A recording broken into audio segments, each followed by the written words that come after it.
el ojo por ojo solo acaba dejando ciego al mundo entero. Es una paráfrasis atribuida a menudo al gran Mahatma Gandhi. Sin embargo, algunas personas preferirían quedarse ciegas antes que ver a algunos de estos asesinos en serie salir libres o incluso consumirse en la cárcel, y tienen a otros criminales para hacernos justicia retributiva. Por ejemplo, a Jeffrey Dahmer le golpearon tan fuerte en la cabeza que, de haber sobrevivido, podría haber intentado probar un poco de esa carne. Hay muchos más ejemplos, y en este video te mostraré cómo algunos de los asesinos en serie encontraron su final en la cárcel. Jeffrey Dahmer. El primero de nuestra lista es Jeffrey Dahmer, alias el caníbal de Milwaukee, que encontró un violento final en prisión el 28 de noviembre de 1994. Cumplía cadena perpetua por el asesinato de 17 jóvenes entre 1978 y 1991. Las víctimas de Dahmer eran predominantemente hombres jóvenes, a menudo de comunidades marginadas. Normalmente elegía a sus víctimas en bares, clubes nocturnos y paradas de autobús de Milwaukee. Muchas de sus víctimas eran atraídas a su apartamento con promesas de dinero, alcohol o fotografías. El encanto y la discreción de Dahmer le permitían ganarse fácilmente su confianza, llevándolas a una trampa de la que nunca escaparían. Una vez dentro de su apartamento, los métodos de Dahmer eran escalofriantemente metódicos. Ofrecía a sus víctimas una bebida con sedantes que las dejaba inconscientes. Una vez incapacitadas, Dahmer las estrangulaba hasta la muerte. El acto de matar era solo el principio de su espantoso ritual. Dahmer solía practicar la necrofilia con los cadáveres antes de desmembrarlos. Su fascinación por el cuerpo humano y su deseo de controlar por completo a sus víctimas le llevaron a cometer actos de una depravación inimaginable. Uno de los aspectos más inquietantes de los crímenes de Dahmer fue su experimentación con el canibalismo. Admitió haber consumido la carne de varias de sus víctimas, alegando que le hacía sentir como si formaran parte de él. En la corte dijo esto de una de sus víctimas: «Porque en ese momento me dijo que iba a comerse mi corazón». Esta oscura práctica le valió el apodo de «el caníbal de Milwaukee». El apartamento de Dahmer era una casa de los horrores, llena de horripilantes trofeos de sus víctimas, incluidos cráneos, huesos y partes del cuerpo conservadas. Cuando se conoció la noticia de su detención, Dahmer horrorizó al país y se ganó la reputación de ser uno de los criminales más infames de la historia. Dahmer estuvo recluido en el Columbia Correctional Institution de Portage, Wisconsin. El día de su muerte, estaba asignado a trabajar con otros 2 reclusos, Christopher Scarver y Jesse Anderson, en el baño del gimnasio de la prisión. Los dejaron sin supervisión, lo que dio a Scarver la oportunidad de atacar brutalmente a Dahmer con una barra de metal. A pesar de ser encontrado con vida, Dahmer sucumbió a sus heridas poco después. Tras la muerte de Dahmer, surgieron nuevos datos sobre los motivos de Scarver. Scarver, que cumplía cadena perpetua por una condena anterior por asesinato, reveló que había matado a Dahmer porque estaba profundamente perturbado por sus crímenes y creía que no mostraba remordimientos. Scarver creía que era su deber impedir que Dahmer volviera a hacer daño a otros, un sentimiento impulsado por sus propias convicciones morales y el sentido de la justicia entre los presos. La investigación sobre la muerte de Dahmer reveló importantes fallos de seguridad en el sistema penitenciario. Planteó preguntas alarmantes sobre cómo un recluso de alto perfil como Dahmer podía ser vulnerable a un ataque mortal en un centro supuestamente seguro. El incidente fue una prueba de los peligros inherentes a los que se enfrenta todo el mundo en prisión, incluidos los reclusos famosos. El siguiente de nuestra lista también corrió la misma suerte una vez que entró en prisión. Albert DeSalvo. El reino del terror del estrangulador de Boston comenzó el 14 de junio de 1962, cuando se encontró el cadáver de Anna Slessers, de 55 años, en su apartamento de la calle Gainsborough de Boston. Había sido agredida sexualmente y estrangulada con el cinturón de su albornoz. Este brutal asesinato marcó el inicio de una serie de asesinatos que sumieron a la ciudad en el miedo. En los 18 meses siguientes, otras 12 mujeres fueron víctimas del estrangulador de Boston. Las víctimas, de edades comprendidas entre los 19 y los 85 años, procedían de entornos muy diversos. A pesar de estas diferencias, los asesinatos presentaban escalofriantes similitudes. Cada mujer era agredida sexualmente y estrangulada con su propia ropa, a menudo dejada en poses grotescas. La policía estaba desconcertada. La falta de pruebas físicas y la naturaleza aparentemente aleatoria de los asesinatos dificultaron el establecimiento de un patrón claro. Los medios de comunicación no tardaron en bautizar al asesino desconocido como el estrangulador de Boston, lo que provocó un pánico generalizado. Las mujeres temían quedarse solas en casa, y se disparó la demanda de cerraduras y sistemas de seguridad. La investigación fue una de las mayores y más complejas de la historia del Departamento de Policía de Boston. Cientos de detectives trabajaron en el caso, siguiendo miles de pistas, pero no pudieron identificar al asesino. El temor de la ciudad y la demanda de respuestas por parte del público crecían día a día. En octubre de 1964 se produjo un gran avance con una detención no relacionada con el caso. Albert DeSalvo, un hombre con un historial de agresiones sexuales, fue detenido por hacerse pasar por cazatalentos y trabajador de mantenimiento para acceder a las casas de las mujeres, donde las agredía. Apodado el hombre de las medidas y el hombre verde, los métodos de DeSalvo guardaban similitudes con los del estrangulador de Boston. Durante su detención, DeSalvo confesó sus crímenes y relató detalladamente las agresiones sexuales que había cometido. También confesó ser el estrangulador de Boston, describiendo cada asesinato con escalofriantes detalles.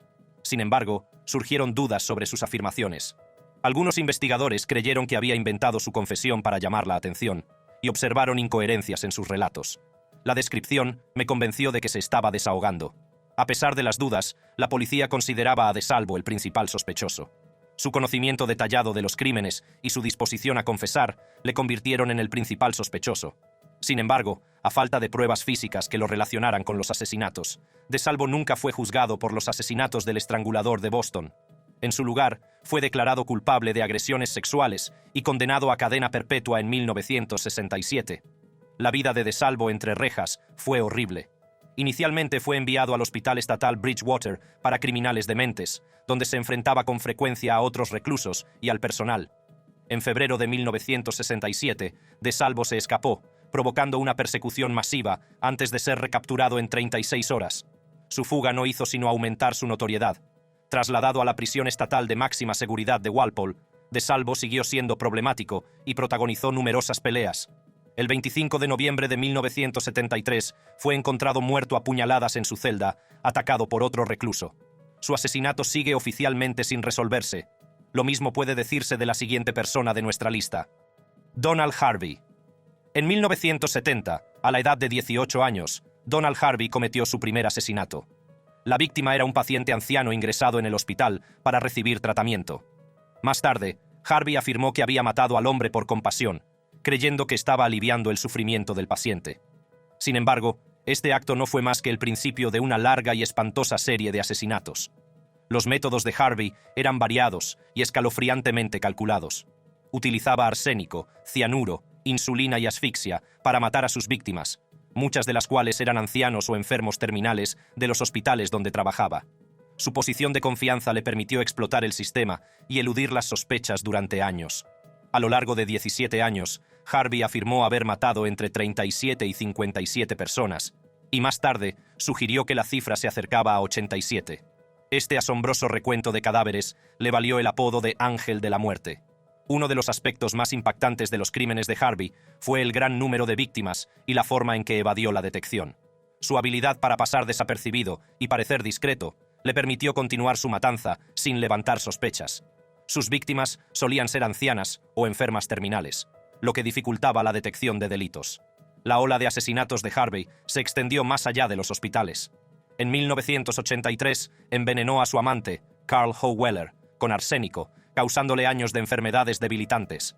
Sin embargo, sobrevivió sin saber que Harvey era la causa de su sufrimiento. A pesar del creciente número de muertes, Harvey consiguió evitar ser descubierto durante muchos años. Sin embargo, su suerte acabó por agotarse. En 1987, una serie de muertes sospechosas en el Drake Memorial Hospital de Cincinnati, Ohio, dio lugar a una investigación. La autopsia de una de sus víctimas reveló altos niveles de cianuro, lo que condujo a la detención y posterior confesión de Harvey. El 6 de abril de 1987, Harvey fue detenido. La investigación descubrió una espeluznante red de engaños y asesinatos que se extendió durante casi 2 décadas. Harvey, que en un principio negó haber actuado mal, acabó confesando sus crímenes a medida que se acumulaban las pruebas. Admitió haber matado a entre 37 y 57 personas, aunque más tarde sugirió que la cifra se acercaba más a 87. Sus víctimas eran principalmente ancianos o enfermos terminales, a los que afirmaba haber matado por piedad. Sin embargo, sus métodos eran cualquier cosa menos misericordiosos.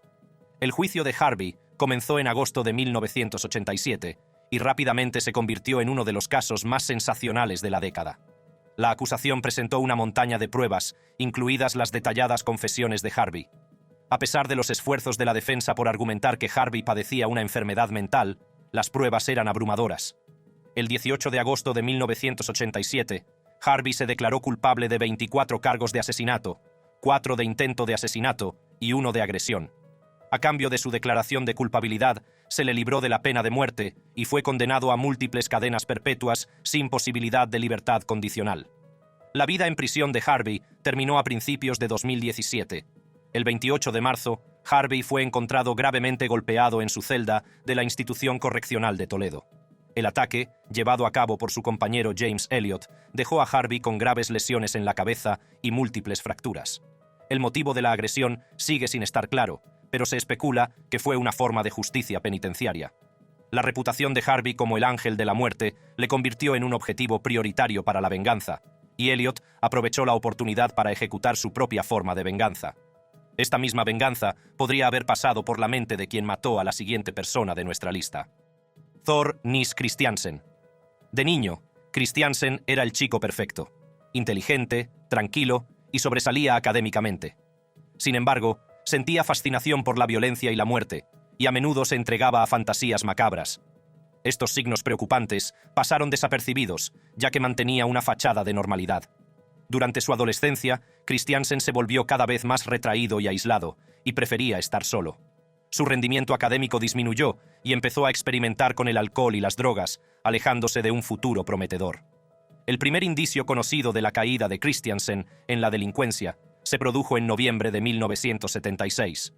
La joven Mary Ann Sarris desapareció sin dejar rastro. A pesar de las exhaustivas búsquedas, no hubo pistas hasta meses después, cuando se descubrió su cadáver en una zona remota. Había sido brutalmente asesinada. En enero de 1977, Christiansen volvió a atacar. Su víctima, Patricia Laney, una estudiante de 19 años de la Universidad de California en Santa Bárbara, fue vista por última vez haciendo autostop. Su cuerpo fue encontrado en un lugar remoto, con un disparo en la cabeza. Las similitudes entre los dos asesinatos eran sorprendentes, pero la policía no tenía pistas sólidas. La tercera víctima de Christiansen, Jacqueline Rook, fue vista por última vez en noviembre de 1976.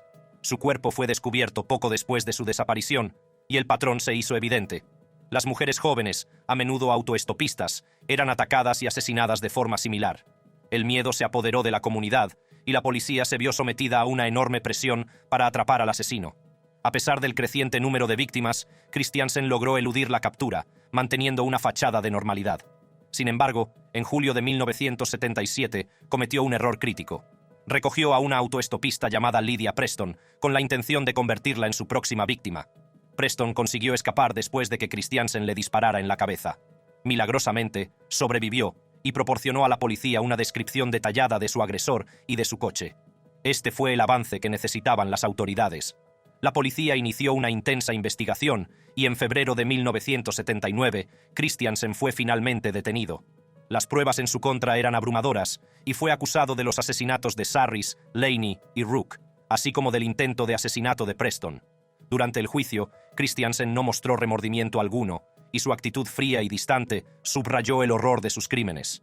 Christiansen fue condenado a cadena perpetua sin posibilidad de libertad condicional. El juez subrayó el carácter atroz de los crímenes y la necesidad de justicia para las víctimas y sus familias. Christiansen ingresó en el sistema penitenciario del estado de California, donde pasaría el resto de su vida entre rejas. A principios de 2017, Christiansen fue atacado por un compañero de prisión. El ataque fue rápido y brutal, y dejó a Christiansen con múltiples heridas de arma blanca. A pesar de la rápida respuesta del personal de la prisión, Christiansen fue declarado muerto en el lugar de los hechos. Para muchos, el violento final de Thor Nils Christiansen fue visto como una forma de justicia poética, apropiada para un hombre que había causado tanto dolor y sufrimiento, y lo mismo puede decirse de la siguiente persona de nuestra lista: José Antonio Rodríguez Vega. Con poco más de 20 años, la vida de José Antonio Rodríguez Vega tomó un giro más oscuro. Tras cometer pequeños delitos, como hurtos y robos, sus actividades delictivas se intensificaron y pronto empezó a sentir una inquietante fascinación por las mujeres mayores. Esta obsesión no tardó en manifestarse de forma espeluznante, transformándolo de delincuente de poca monta en depredador a sangre fría a mediados de la década de 1980. Vega tenía un plan sencillo para cometer sus actos malvados: Haciéndose pasar por un manitas o un trabajador de servicios públicos, se ganaba la confianza de sus víctimas ancianas. Una vez dentro de sus casas, las asaltaba brutalmente y las asesinaba, a menudo dejando pocas pruebas. Su habilidad para integrarse en la comunidad y su meticulosa planificación le permitieron eludir su captura durante años. La primera víctima conocida de la serie de asesinatos de Vega fue una anciana llamada María Dolores González, encontrada muerta en su casa en 1987. Aunque en un principio se creyó que se trataba de un caso aislado, las autoridades empezaron a sospechar que se trataba de un asesino en serie a medida que aparecían más ancianas muertas en circunstancias similares. La captura de Vega en 1988 marcó un momento crucial en la búsqueda del famoso asesino de ancianas. Su detención se produjo tras un intento fallido de asesinar a otra anciana que sobrevivió milagrosamente y proporcionó información crucial a la policía. Este descubrimiento condujo a la detención de Vega, y la investigación posterior reveló un escalofriante patrón de violencia y asesinatos. Las pruebas contra Vega eran irrefutables. Los expertos forenses encontraron en su poder muestras de ADN, huellas dactilares y objetos personales de las víctimas. La meticulosidad de sus crímenes y su habilidad para eludir las capturas dibujaban el retrato de un asesino calculador y despiadado. A medida que salían a la luz los detalles de sus crímenes, crecían el horror y la indignación públicos. El juicio de Vega comenzó en 1991 y pronto se convirtió en una sensación mediática. La sala se llenó de periodistas, familiares de las víctimas y curiosos. El juicio fue retransmitido por la televisión nacional y los horripilantes detalles de los crímenes de Vega quedaron al descubierto. La acusación presentó una montaña de pruebas, incluidos testimonios de expertos forenses, agentes de policía y víctimas supervivientes. Tras semanas de testimonios y deliberaciones, el jurado declaró a Vega culpable de múltiples cargos de asesinato. El juez lo condenó a 440 años de prisión, una pena que muchos consideraron demasiado indulgente dada la gravedad de sus crímenes. El 24 de octubre de 1998, la hostilidad latente hacia Vega estalló en una violencia brutal. Era un día aparentemente normal en la zona común de la prisión, donde los reclusos se reunían para relacionarse, jugar y ver la televisión. Sin saber que su vida estaba a punto de acabar violentamente, Vega fue emboscado y apuñalado varias veces por un grupo de reclusos movidos por el deseo de venganza. Habían planeado meticulosamente el ataque, fabricando armas improvisadas con objetos cotidianos de la prisión. El asalto fue rápido y despiadado, y Vega no tuvo ninguna posibilidad de sobrevivir. Los guardias de la prisión, alertados por la conmoción, acudieron rápidamente al lugar, pero llegaron demasiado tarde para salvar a Vega. Su cuerpo sin vida yacía en un charco de sangre. El siguiente asesino en serie de nuestra lista corrió la misma suerte: Lee Roy Martin.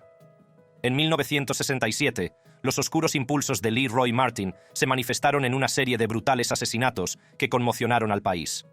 Su primera víctima conocida fue Nancy Carol Parris, una mujer de 20 años que murió estrangulada. Su asesinato conmocionó a la pequeña comunidad de Gaffney y puso a la policía en estado de alerta. Las siguientes víctimas de Martin, Nancy Christine Reinhardt, Opal Diane Buxton y Patricia Ann Moore, también fueron asesinadas con una brutalidad escalofriante. Acechaba a sus víctimas, a menudo las secuestraba a plena luz del día, las sometía a una violencia espantosa y dejaba sus cadáveres en lugares públicos como macabra tarjeta de visita.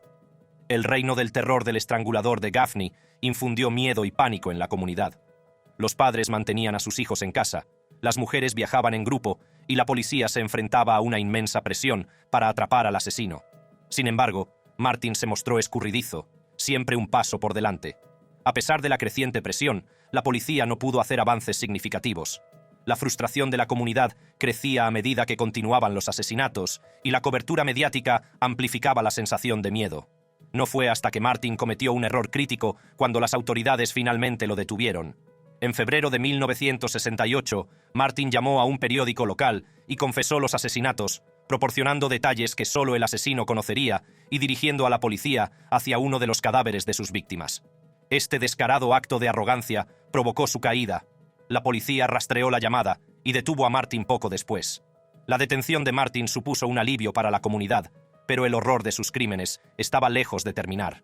A medida que salían a la luz los detalles, se hacía evidente todo el alcance de su brutalidad. Martin apenas mostró remordimientos, y su actitud fría y carente de emoción no hizo sino aumentar la repulsión de la opinión pública. El juicio de Martin en 1968 fue una sensación mediática. La sala estaba abarrotada de espectadores, periodistas y familiares de las víctimas. La acusación presentó pruebas abrumadoras, incluida la escalofriante confesión de Martin. A pesar de los intentos de la defensa por presentar a Martin como un individuo problemático que no controlaba plenamente sus actos, el jurado no se dejó convencer. Martin fue declarado culpable de los asesinatos y condenado a muerte. El veredicto supuso un alivio para las familias de las víctimas y para la comunidad, pero la historia de Martin estaba lejos de terminar. Mientras estaba en el corredor de la muerte, Martin siguió mostrando un comportamiento inquietante.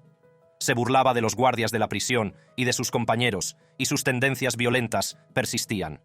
A pesar de su condena a muerte, las apelaciones legales y los problemas de procedimiento retrasaron su ejecución en múltiples ocasiones, prolongando su estancia en el corredor de la muerte y frustrando a las familias de las víctimas y a la comunidad. Martin era conocido por su agresividad y sus enfrentamientos durante su estancia en prisión, tanto con los guardias como con los reclusos. Su notoriedad como el estrangulador de Gaffney le convirtió en un objetivo, y pronto adquirió la reputación de ser difícil de manejar. En mayo de 1972, las tensiones en la prisión llegaron a un punto de ebullición. La mañana del 31 de mayo, los guardias descubrieron el cuerpo sin vida de Martin en su celda. Martin fue apuñalado hasta la muerte por Kenneth Marshall Rumsey. Nuestro siguiente asesino en serie también murió apuñalado: Charles Schmidt. El descenso a las tinieblas de Charles Schmidt comenzó con una serie de crímenes cada vez más violentos que dejaron un impacto duradero en Tucson.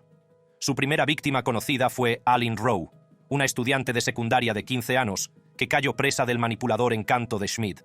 El 31 de mayo de 1964, Schmidt, junto con sus amigos Mary French y John Saunders, atrajo a Rowe al desierto con el pretexto de una cita doble. Una vez aislado, Schmidt asesinó brutalmente a Rowe, apaleándola con una piedra y estrangulándola. Su cuerpo fue enterrado en una fosa poco profunda, y el crimen pasó desapercibido durante más de un año, lo que permitió a Schmidt continuar su reinado de terror. La capacidad de Schmidt para cometer estos atroces actos se basaba en su naturaleza manipuladora y en la lealtad de sus seguidores. Mary French y John Saunders, como muchos de los seguidores de Schmidt, estaban cautivados por su carisma y dispuestos a hacer cualquier cosa por su aprobación. Esta lealtad ciega les hizo cómplices de sus crímenes, proporcionando a Schmidt la ayuda y la tapadera que necesitaba para llevar a cabo sus planes asesinos. El asesinato de Alin Rowe fue solo el principio. Las segundas víctimas conocidas de Schmidt fueron Gretchen Fritz y su hermana pequeña, Wendy. Gretchen, hija de un destacado cardiocirujano de Tucson, había estado saliendo con Schmidt y se había enterado de su participación en el asesinato de Rowe. Temiendo que ella lo delatara, Schmidt decidió eliminar la amenaza. El 16 de agosto de 1965, Schmidt estranguló a Gretchen y Wendy y enterró sus cuerpos en el desierto. Su desaparición no pasó desapercibida, sumiendo a la familia Fritz y a la comunidad de Tucson en un estado de miedo e incertidumbre. La investigación de las desapariciones de Gretchen y Wendy Fritz supuso un punto de inflexión. Bajo la creciente presión de la comunidad y de la familia Fritz, la policía de Tucson intensificó sus esfuerzos para resolver el caso. El comportamiento errático de Schmidt y su conocida relación con las hermanas Fritz le convirtieron en el principal sospechoso. Sin embargo, fueron las acciones de uno de los amigos más íntimos de Schmidt, Richard Bruns, las que acabaron provocando su caída. Bruns, temiendo por su propia seguridad y la de su novia, dio a conocer información crucial sobre la implicación de Schmidt en los asesinatos. El 11 de noviembre de 1965, Schmidt fue detenido y acusado de los asesinatos. La reacción de la comunidad de Tucson fue de conmoción y horror. El carismático joven que había sido una celebridad local se revelaba ahora como un asesino a sangre fría.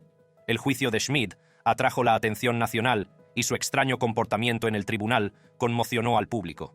En marzo de 1966, Schmidt fue declarado culpable de asesinato en primer grado y condenado a muerte, conmutada posteriormente por cadena perpetua después de que el Tribunal Supremo declarara inconstitucional la pena de muerte en 1972. La vida de Schmidt, en prisión, estuvo marcada por la manipulación y la búsqueda de atención. Su notoriedad le convirtió en objetivo de otros reclusos. El 30 de marzo de 1975, Schmidt fue apuñalado varias veces por otros reclusos y murió a consecuencia de las heridas. Su muerte supuso el cierre de un capítulo oscuro de la historia de Tucson. Mientras ese oscuro capítulo se cerraba en Tucson, otro se abría en Wisconsin con el nacimiento de 1996. Gerard John Schaefer. Los primeros años de vida y los antecedentes de Gerard John Schaefer ofrecen una visión escalofriante de los años de formación de un famoso asesino en serie. Nacido el 26 de marzo de 1946 en Neenah, Wisconsin, Schaefer era el mayor de 3 hermanos en una familia aparentemente típica de clase media. Sin embargo, las frecuentes ausencias de su padre y el carácter autoritario de su madre crearon un entorno tumultuoso que puede haber contribuido a los posteriores problemas psicológicos de Schaefer. Desde muy joven, Schaefer mostró tendencias perturbadoras. Le gustaba atarse a los árboles y fantaseaba con ser torturado y asesinado. Thomas Aquinas High School de Fort Lauderdale, Florida. Thomas Aquinas de Fort Lauderdale, Florida. Schaefer era un estudiante medio, pero le costaba encajar, y a menudo se le describía como un solitario. Después del instituto, Schaefer asistió a la Florida Atlantic University, donde su comportamiento hizo saltar las alarmas. Realizaba actividades voyeuristas y tenía fantasías violentas. A pesar de ello, terminó la carrera y trabajó brevemente como profesor antes de ser despedido por comportamiento poco profesional, que es una palabra ambigua para algo más malvado. En 1972, Schaefer se convirtió en ayudante del sheriff en el condado de Martin, Florida, un puesto que le proporcionó la tapadera perfecta para sus oscuras inclinaciones. El 21 de julio de 1972, Schaefer secuestró a 2 niñas, Nancy Elaine Leichner y Pamela Ann Nater, mientras estaba de servicio. Las introdujo en su coche patrulla y las condujo a una zona remota, donde las ató a unos árboles y amenazó con matarlas. Una llamada inesperada de la policía permitió a las chicas escapar y denunciar el incidente. Schaefer fue detenido al día siguiente, pero consiguió pagar la fianza.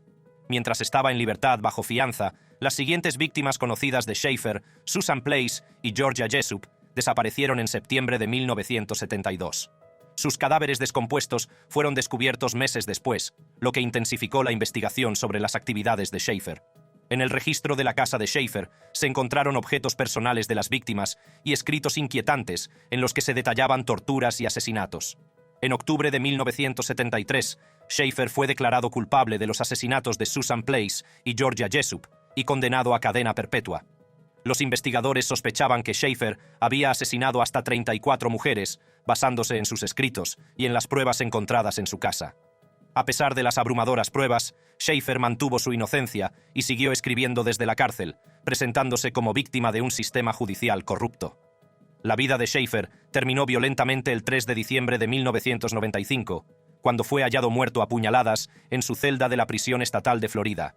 Su compañero Vincent Rivera, que ya cumplía cadena perpetua por asesinato, fue el principal sospechoso. En 1999, Rivera fue declarado culpable del asesinato de Schaefer y fue condenado a cadena perpetua. La siguiente persona de nuestra lista también sufrió una venganza a manos de otro preso. Leslie Bailey.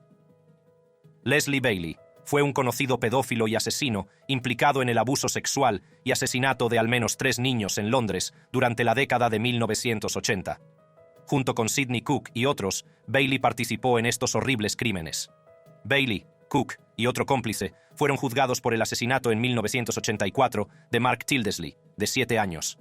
Bailey ya estaba encarcelado por el asesinato de Jason Swift en 1985 y también fue encarcelado por el asesinato de Mark en 1992. Fue el único miembro de la banda que admitió sus crímenes. En octubre de 1993, Bailey fue asesinado en su celda por otros 2 reclusos. Conocido como Cat Weasel, por un personaje ficticio de dibujos animados, las acciones de Bailey y su destino final conmocionaron a la nación.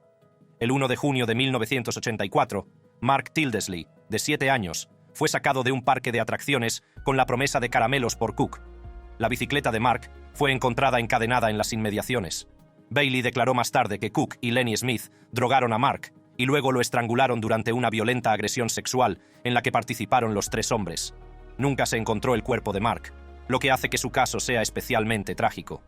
La implicación de Cook, Bailey y Smith en la desaparición de Mark solo salió a la luz cuando ya estaban cumpliendo cadena perpetua por el asesinato de Jason Swift. Bailey se declaró culpable de homicidio involuntario en 1992, pero la Fiscalía de la Corona, CPS, decidió no procesar a Cook y Smith por confiar en el testimonio de Bailey. En noviembre de 1985, se descubrió el cadáver de Jason Swift, de 14 años, en un campo de Essex. Había sido drogado, agredido sexualmente y asfixiado. La investigación policial condujo a la banda de Sidney Cook, que operaba en un mísero piso de protección oficial de Kingsmead Estate. en Hackney. Se descubrió que el piso había sido el escenario de la muerte de Jason, a quien los miembros de la banda agredieron sexualmente. Cuando el caso fue a juicio en 1989, los miembros de la banda se culparon mutuamente de la muerte de Jason.